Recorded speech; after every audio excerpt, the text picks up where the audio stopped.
ఇప్పుడు ఈ వీడియోలో మేము మన ల్యాప్టాప్ మౌస్ స్పీడ్ అయితే మనం పెంచుకోవచ్చు. చాలా మందికి మౌస్ అనేది మనము ఇలా సైడ్ కనగానే మనకి ఇక్కడ మొత్తం చూడండి ఈ మౌస్ ఉంది కదా, దీని ఒక కలర్ కూడా చేంజ్ అయిపోయింది. నెక్స్ట్ వీడియో మీకు కలర్ చేంజ్ చేసుకోవాలో చెప్తాను. కాకపోతే ఈ వీడియోలో మీకు దీని ఒక మౌస్ స్పీడ్ మనం ఇలా ఇలా అనగానే ఇక్కడ టక్కని ఇక్కడ వస్తుంది, అలా స్పీడ్ అయితే పెంచుకోవచ్చు.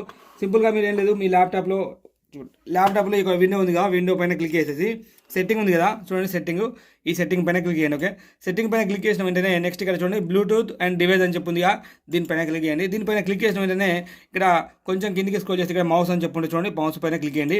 మౌస్ పైన క్లిక్ చేసిన వెంటనే ఇక్కడ చూడండి ఫ్రెండ్స్, ఇక్కడ చూడండి ఫ్రెండ్స్, మౌస్ పాయింటర్ స్పీడ్ అని చెప్పింది కదా, దీన్ని పెంచుకున్నాము. ఎంత పెంచుకుంటే అంత స్పీడ్. ఇప్పుడు చూడండి ఒక 1 సెకండ్లో ఇగో కనిపిస్తుందా ఫ్రెండ్స్.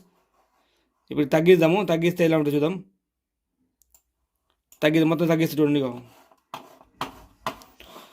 ఇలా స్లో ఉన్నది. మీకు కావాల్సినంత స్పీడ్ అయితే పెట్టుకోవచ్చు. ఇక్కడ నేనైతే మధ్యలో మొత్తం ఎంత 20 ఉంటే ఒక 10 అయితే పెడతాను. చూడండి ఇలా మనకు మౌత్ స్పీడ్ అనేది మనం ఇక్కడ ఫింగర్ ఇలాగ పెట్టేసి ఇక్కడికి అయితే మనం కంట్రోల్ చేయొచ్చు. ఇలా కంట్రోల్ చేయొచ్చు. స్పీడ్ తక్కువ ఉండేదంటే మనము దీన్ని స్క్రోల్ చేసినా సరే మనకు అక్కడికి చేరుకోలేమన్నమాట. ఇలా మనం ల్యాప్టాప్ అయితే మౌస్ స్పీడ్ అయితే పెంచుకోవచ్చు. ఓకే ఫ్రెండ్స్, వీడియో మాత్రం ఇదన్నమాట. వీడియో సెలెక్ట్ చేయండి, ఛానల్ కొత్తగా సబ్స్క్రైబ్ చేసుకోండి. Thank you for watching.